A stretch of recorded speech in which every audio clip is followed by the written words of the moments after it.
Hello and welcome to a Taylor's Tales podcast. This is Chris's Corner. I'm your host, Chris Taylor, and welcome back to a brand new episode. This week, I'm speaking about the winners, the successful people, those who have reached the pinnacle of success and the top of the mountain. For me, success is the ability to say that you've made it in your own field or to have personally achieved goals that make you just that little bit better than the majority of people. Not to make the arrogant claim or the less humble idea of being better than everyone else, but these people have reached the top of where they're at. They have got to where they are, and they're well known. And maybe that is the definition of success, because the definition of success changes from person to person. A lot of people consider success with money. Some people consider success in spiritual aspects. People consider success in power and wealth and all of these things, and or political power, or being a king or a ruler, all of these things.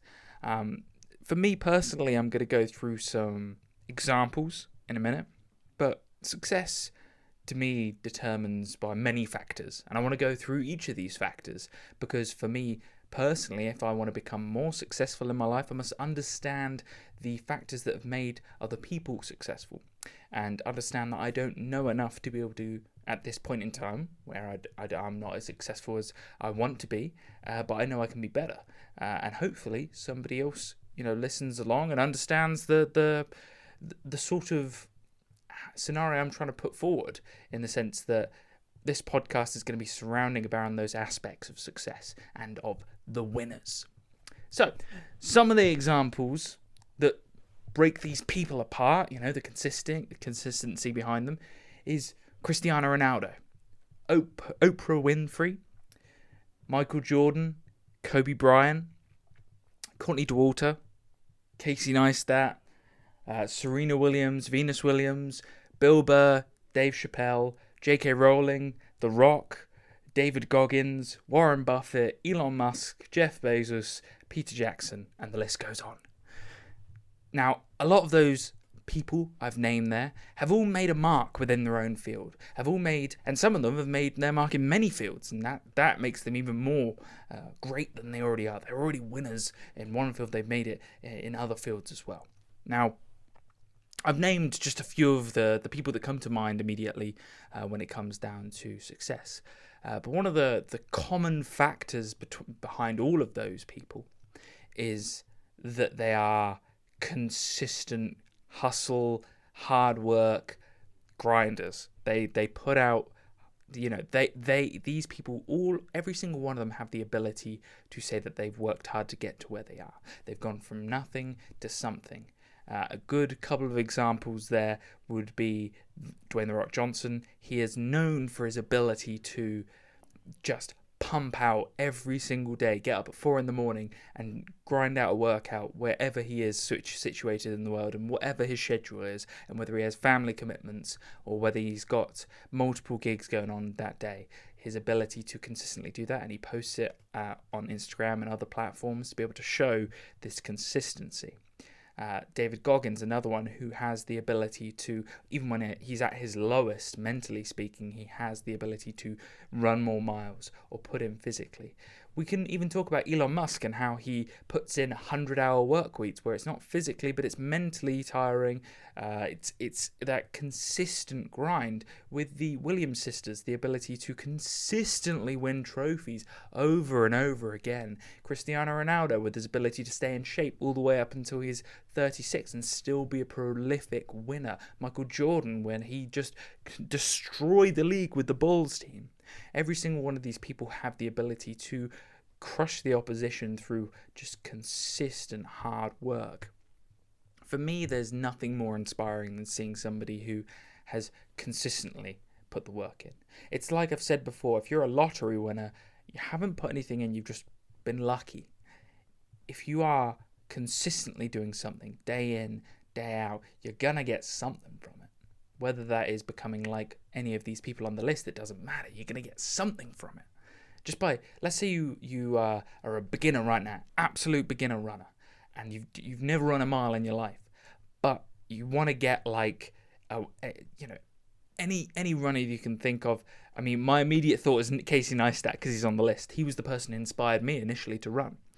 Even though he's not a professional runner, he himself has run many marathons, many ultras, all of these Ironman races himself, and he also had a family, kids, and did a well-known vlog on YouTube that's made him very, very successful. His inspiration behind that, of him getting in a run in, as much as possible, was always inspirational to me. And so I would say to the absolute beginning, you need to find the person who inspires you to be able to put those miles in. Or if you're a cyclist, you need to find that cyclist who inspires you to put those miles in. And eventually it won't matter. That person who inspired you in the first place won't even be in the back of your mind when you get to, for instance, in my case, 7 years of running. It won't matter anymore. You won't ever even, that person will have initially got you through the first couple of weeks, maybe a month. But after that, it's all you. And that's what I'm talking about when it comes down to that consistent grind. Because initially you're thinking, oh, it's just other people who have got me through this. It's other people who have helped me, inspired me, given me motivation. But that fades away. And quoting Goggins, motivation is shit. It doesn't exist. It's the drive. It is that consistent grind that gets you to where you be. I was so driven. And I'm not going to say motivated, because motivation's crap. Motivation comes and goes. When you're driven, whatever's in front of you will get destroyed. Now, I'm not going to promote hustle culture, because I don't believe in 100-hour work week leagues like Elon Musk. I believe in consistency and a balance in life, because, I think it's Goggins who said that the imbalance creates you into one of the best in the world. Maybe that's what I'm missing. Maybe it is that imbalance, and maybe it's one of those factors. I don't have that as one of the factors here. Believe it or not, I don't have an imbalance in life, because even though a lot of these people are imbalanced, for instance, Michael Jordan having a consistent addiction to being the best, he, for the rest of his life, is known for that guy, but he doesn't actually have balance in life. Unlike Kobe Bryant, who believed he wanted to do other things. So it's a comparison there. Goggins and Michael Jordan are very similar in the sense that they had that imbalance and they just went for the one thing. It brings me back to the warrior, the king, the lover, and magician, the archetypes of your personality.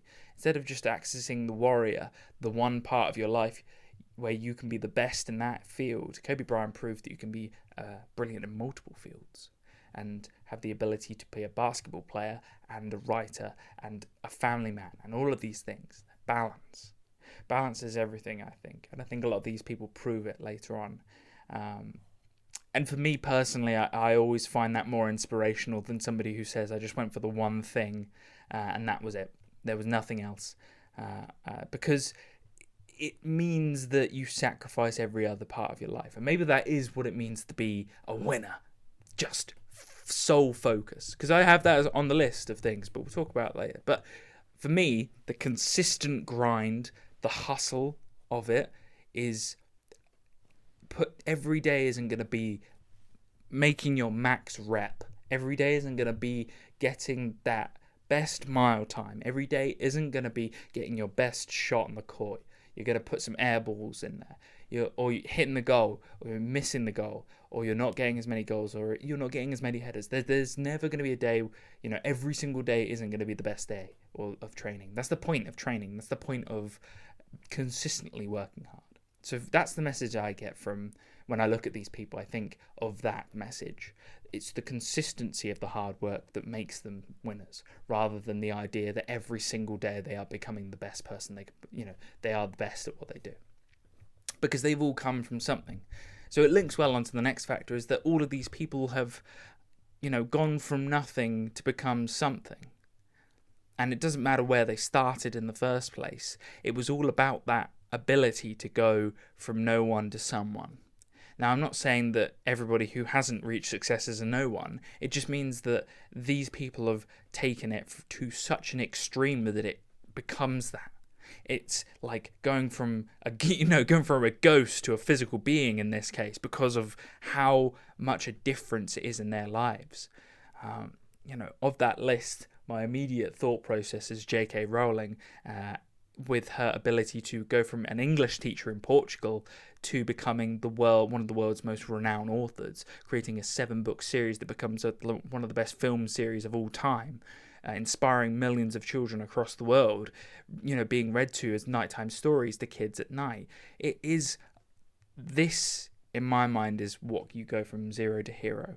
In that sense, it doesn't necessarily make you a better person, but it does make you somebody who has a great origin story, to say the least. There is a movie behind that. Bill Burr talks about this regularly on his podcast. How he would when he was 27, he was still living with his parents. He was, saving up money to be able to move to New York to become a comedian, and it mentally tore him apart. And it mentally destroyed him up to that point, because he had all these people around him telling him, they were doing this, they were doing that, and he was having to just concentrate solely on going down the career path.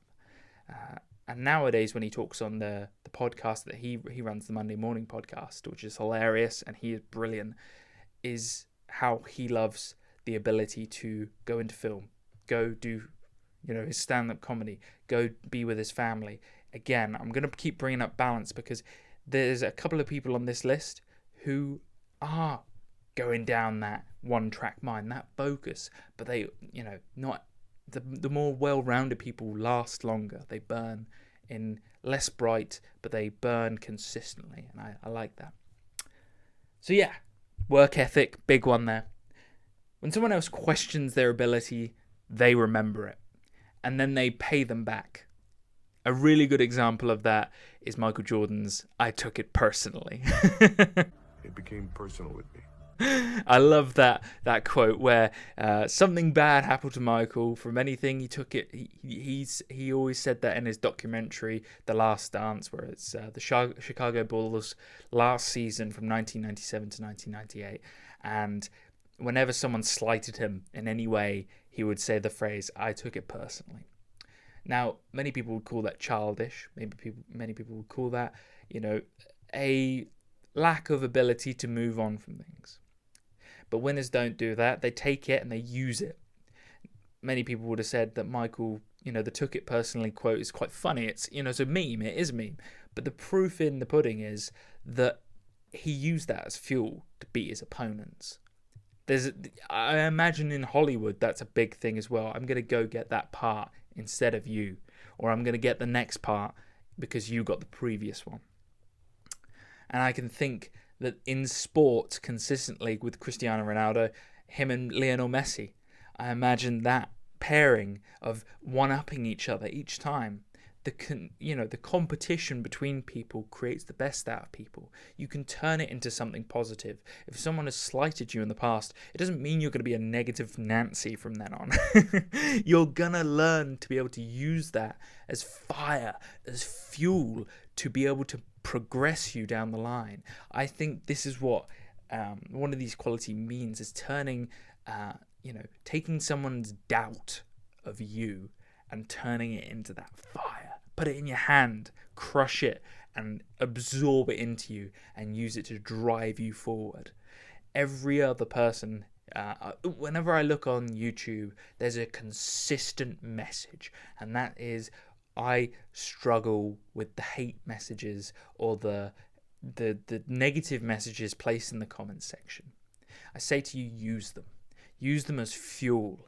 Use them as fire to be able to get through, and use them as a way to say, I'm going to prove you wrong. Nothing makes me happier and smile brighter than saying, I'm going to prove you wrong.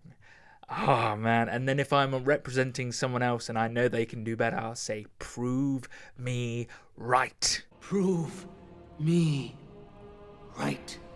And it is that right there. You can hear it in my voice, that power. Because it is power. It is the ability to take someone else's doubt of you and use it for you to become more powerful, run faster, write better, speak well. all of these things, anything that you want, you can use it, and I love that. So that's probably my favorite factor. I know it's really childish, but it is. Henry Rollins used that as well. He described in the Joe Rogan podcast that he took all of those people he went to school with, anyone who ever bullied him, and he used all of them as a way to say, well, look at me now, motherfucker. Look at me now, because you went down that road and you had a choice and you could have chose better, and I'm here standing taller than the rest. And he said it's very like, yeah, it's childish, and Joe laughed, but the truth is that he was right, is that you can use life in many ways, and the best way to do it is to basically take negativity and turn it into positivity. And we're going to get on to the negative and positives and later on in the podcast. But yes, 2 of those factors. So, a lot of people have started with nothing and become something. Yeah, we've addressed that. Understanding the world for what it is rather than what they want it to be. Oh, I love that one. That one's a really good one. Because everyone talks about equality and the ability for everyone to be on equal terms to start with. All of these people on this list have proven that there is inequality in the world, and for good reason. They are winners because there's inequality. They are winners because they've made the inequality. Do you understand that they wouldn't be winners if we were all equal? There wouldn't be no winners. There would be losers. Everyone would be a loser because there are no winners. When there is equality for everything, and I mean everything, and I mean equality of outcome rather than equality of treating people equally. You can treat everyone equally, that's fine.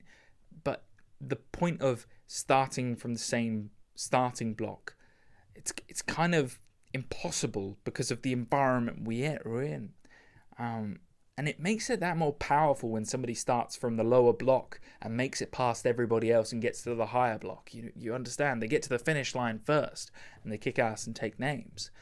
It makes it that more. That's why I respect Goggins so much, because he came from like the lowest block possible and he got to the finish line before anyone else. Look at Peter Jackson. He had a nilch budget for, less. I know it's a lot of money that he still got from Miramax, but it was less than everyone else. Nobody expected Lord of the Rings to work. Everybody was questioning him the entire time. The cinema line that was providing him with the money said that it should have been 2 movies rather than 3. They were questioning the actors that he brought forward. There was questions for him the entire time. And then it became the most successful movie franchise of all time, getting the most Oscar awards that has ever existed, period, ever. There's always going to be that.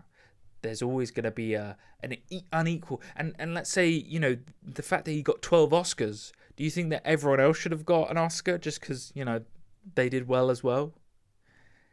It doesn't make sense, does it? So we don't ask for the world to be the way we want it to be. We ask for the world for what it is, and we use it and the environment we're in to better ourselves and to adjust and to try and make the world a better place with what we know it is rather than what we want it to be. And we can still use that to make it a better place. I'm not saying that you just accept it and that's it, all over. You destroy you're like, the world's on fire, fuck, we better leave it burning. No, we're not going to do that. We can slowly put it out, but let's not say the world's an ocean when it's on fire. You understand? So, or maybe you don't. It doesn't matter at the end of the day. It's all about just accept what you can accept and try to move forward based off those facts. So, know that enough is never enough. I like this one. Now, this might be a little bit of hypocrisy, because I said earlier, I like a well-rounded human being in some ways. I think that's an opinion rather than what makes you a winner or successful, by the way. That's very much me. Winners prove everyone else wrong, so that includes myself. Knowing enough is never enough. Knowing that having your best time, it doesn't mean you stop. And I think this is a true, and this is what made me realize recently that I wasn't going down the right path career-wise, because I wasn't giving it my all. Because when you truly love something, when you truly want it, you give it everything, you give it your all, and you like this podcast. I will consistently, every single time, try and put 100% in, because there's nothing else here. You know, it's power. Knowing that you've gone down a wrong path doesn't mean it's game over. That's a good thing. There's not a cliff you're going off. You're not, jumping off the edge of the cliff just because you've decided to go down one path rather than the other. It's understanding that path is going to take you down to the next crossroad where you make a decision that's going to put you on the right path. And I'm a big believer in karma and life and the world and being, there's an extra factor that we can't see or have control over. And a lot of people aren't believers in that, that's fine. But if you have that understanding that some things are out of your control and you can only control what's within your bubble, that's fine. Again, we're taking the world for what it is rather than what we want it to be.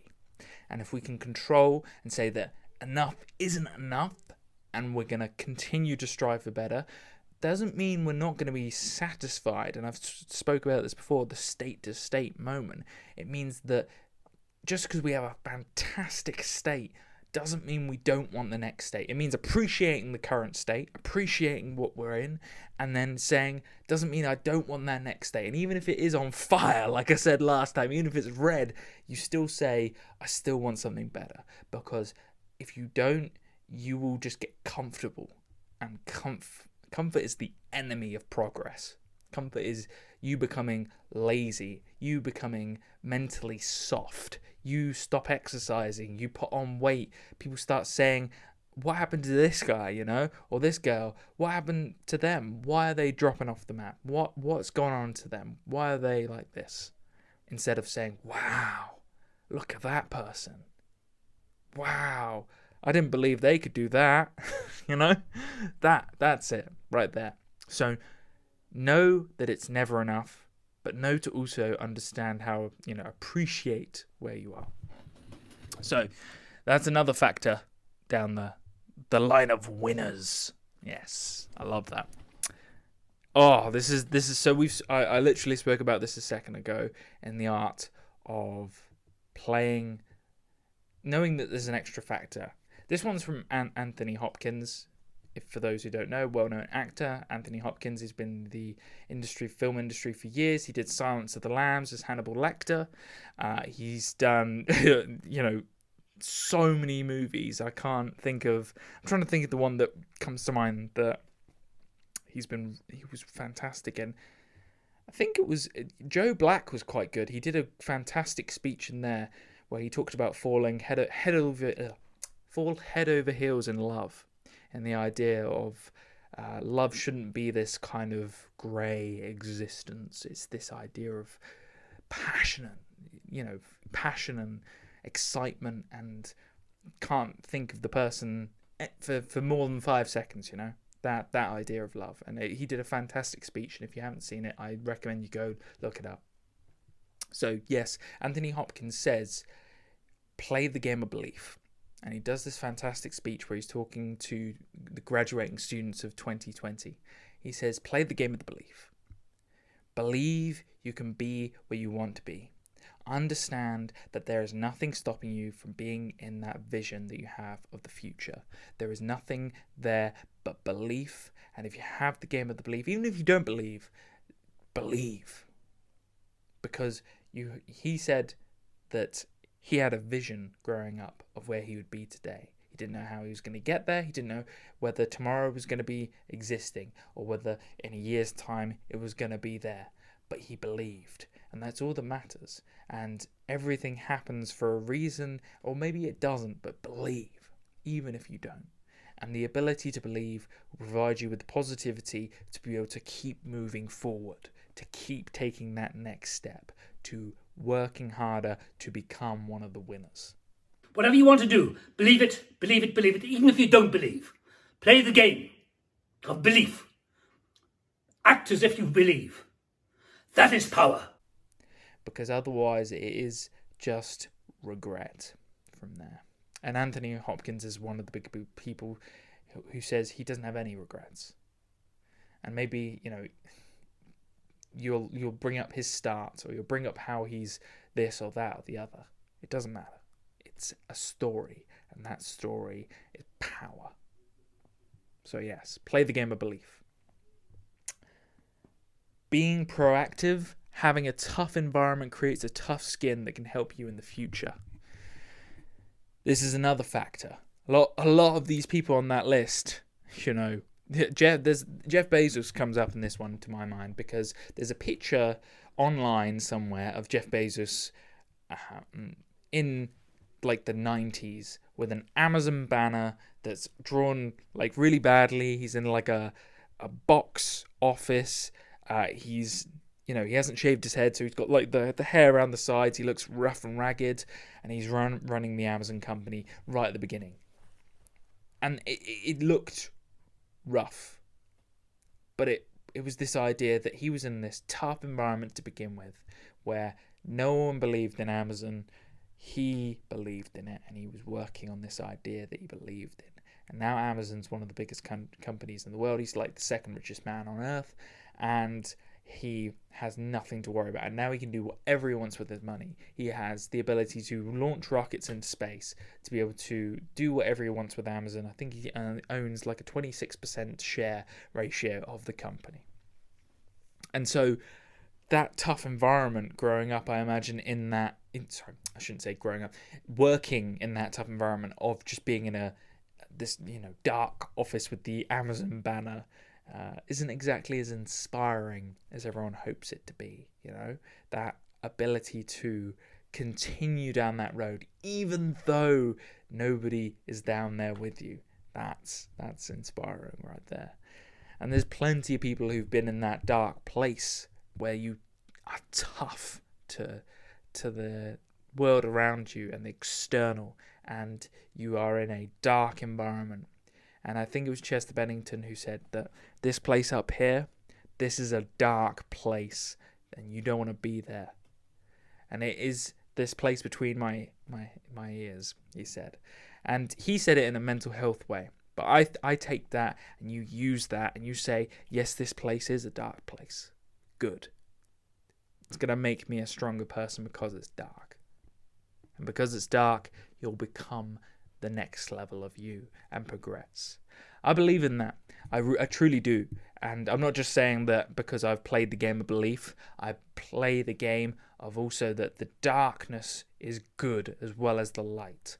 And to those who are thinking that's cringe, fair enough. Whatever. You believe whatever you want. That's your opinion. But for me, I'm a really positive person. But on the other side, I'm also somebody who's got anger, got like that resentment, that everything that you can think of, all of those negative emotions are there, and I use them and I channel them, and I channel them into my workouts and into my ideas, and I use it as a way to flow with who I am. Because if you can't accept both the yin and yang, you are going to forever live in a world where you're pushing a boulder up a really, really, really, really upright hill, and you're gonna find it really tough instead of going downhill. So yes, be proactive and be in an environment that is tough for you, because like I said earlier, comfort is the enemy of becoming a winner. And I think these factors, by the way, I've just had a look online of each of these characteristics within these people. And so please take them with a pinch of salt, because you may think that some of these factors don't contribute and they may be opinionated, but that's fine. Be brave. Be brave. Now, brave can be linked very easily with stupidity sometimes, and yes, that can be the case. Being brave can be stupid sometimes, but also being brave and taking a chance. The world right now is filled with people who just want to not take any risks because life's scary, and it is. It truly is. It's truly a scary place, but you know what else? It's the best place to be ever. It's the only place we've got. Earth is, we forget, and I'm going to keep saying this on these podcasts because I love saying it, we live on a bloody ball of water and earth that flies through nothingness, and nothingness is expanding, and and the universe as it expands on the edge of a black hole of abyss is moving at light speed, with other universes also moving at light speed that we'll never see unless we learn to travel at light speed. So, perspective. Zoom out. Because everything at the moment is, just feared. We fear from the news. We fear and we localize instead of zooming out and gaining perspective. Fear is very easy to control once you learn how to control it. And comfort allows fear to grow rather than shrink. And so, for me personally, I'm really looking forward to conquering some of my fears when I start to travel in January of 2022, to get back out there, to see the world, to expand my horizons, because fear for me is also not knowing the unknown areas. The unknown's a scary place, but what's more scary is getting later on in life knowing that you haven't discovered those unknown areas. It's like playing Skyrim and not seeing all of the map. Simplify it. So yes, be brave and be bold. Read and educate yourself. Now, a lot of people associate education with school and university. Scratch that out. Remove that from your mind. That's not what I'm saying at all. What I am saying is read what you want to read. Choose the stuff that really interests you, because the worst thing I've found is that if you take something that really interests you and you have someone else teach you it, it becomes so not interesting. You need to search it for yourself. You need to go out there and educate yourself. You need to teach yourself, because, and here's the kicker, is that if you do it yourself, you have built a relationship with yourself, and you have built a bridge between the mind and this knowledge, and you are now not hating it because someone else has come into your world and told you this information. Because by doing so, you negate the positivity you get from it. I can promise you this, when you're at school and you choose a subject, for instance, if you're really into history and you choose history as an A-level, I promise you won't like it as much as you did when you were just doing it for fun, because you're having an external factor determine your love for a subject, and your love for the subject will be different to what corresponds to a educational system's ability to determine what that love should be.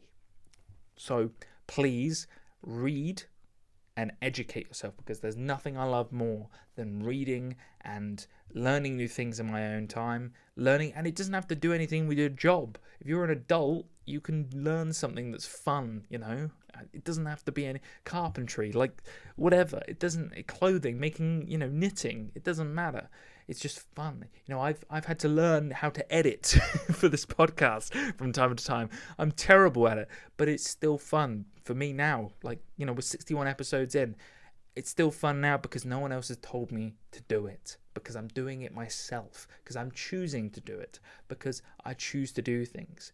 My relationship with programming has deteriorated because other people have come into my world and determined certain things. My degree in computer science, my jobs where I've gone and worked for other people who are programmers and say, this is what you should be doing.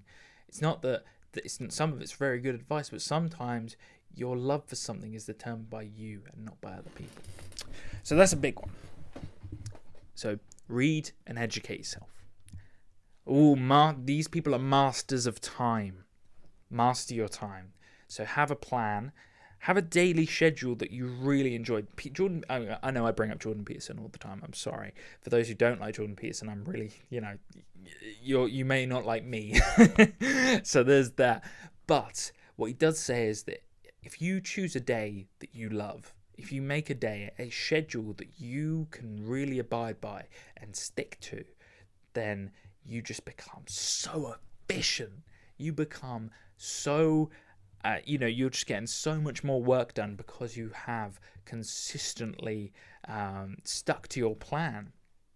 and been able to determine. I think he uses a really good example in that if somebody goes to the library to study at university, for instance, the majority of the time they're not doing the work. They will do a few hours of work, and then they will start to tire out, and they will start to get bored, and they will no longer want to do the work, and they will become less effective. But if you create a schedule where you're not in the library for 6 hours a day, and if you create one which is going to be really effective for you, then you're going to enjoy it, and you're also going to learn more.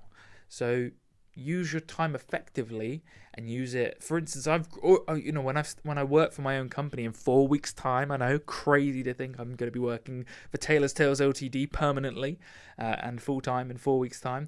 I've already created a day that I really want to do, starting from 7 in the morning, finishing at like 10 at night, and maybe later on, or earlier, determining on how I'm feeling. Because I do like early mornings. I am a morning person, so that works for me. Again, time management.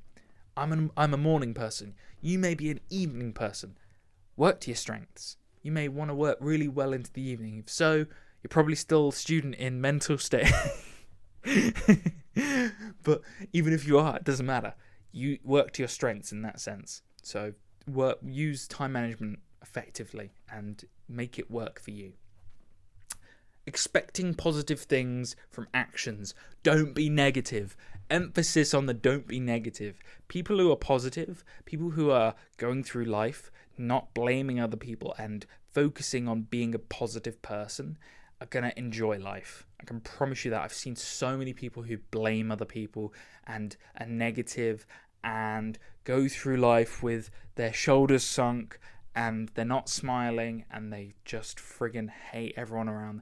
And those people are sad, and it's so hard to watch, and there's so much negativity coming off them, where they take the piss out of other people. They can't enjoy being just true to who they are. They use other people as ways to blame on life, and I've seen it, and it's not a fun game.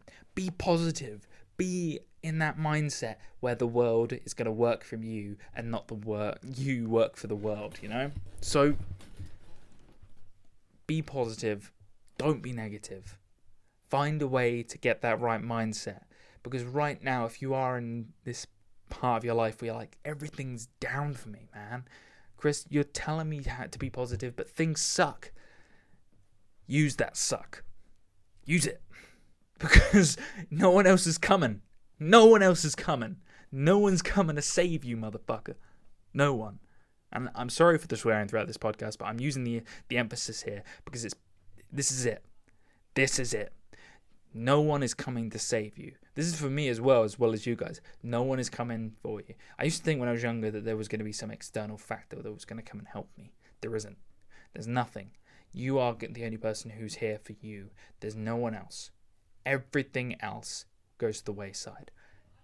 You have the power to change, be positive, have that mindset, and you'll become one of the winners. And I'm going to become one of the winners. I'm going to be joining you on that journey to become one of the winners. So you're going to see it as we progress together, because one of the things about winners is that they bring other people up with them. They don't push other people down and be negative. They bring other people up. They bring their friends up, their family up. They don't just shit all over other people. How many winners do you know do that? And if they are doing that, they're not true winners. They're not the proper winners. So we end on that positive note. Be positive.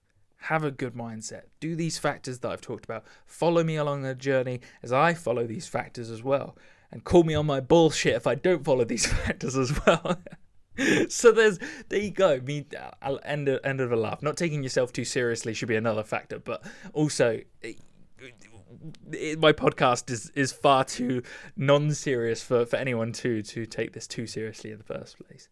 I really hope you've enjoyed this podcast on talking about winners and successful people and the successful factors of these people. And I hope you've got something from it. So, this has been a Taylor's Tales podcast. This has been Chris's Corner. I'm your host, Chris Taylor. And as always, I'll see you this time next week. Bye now.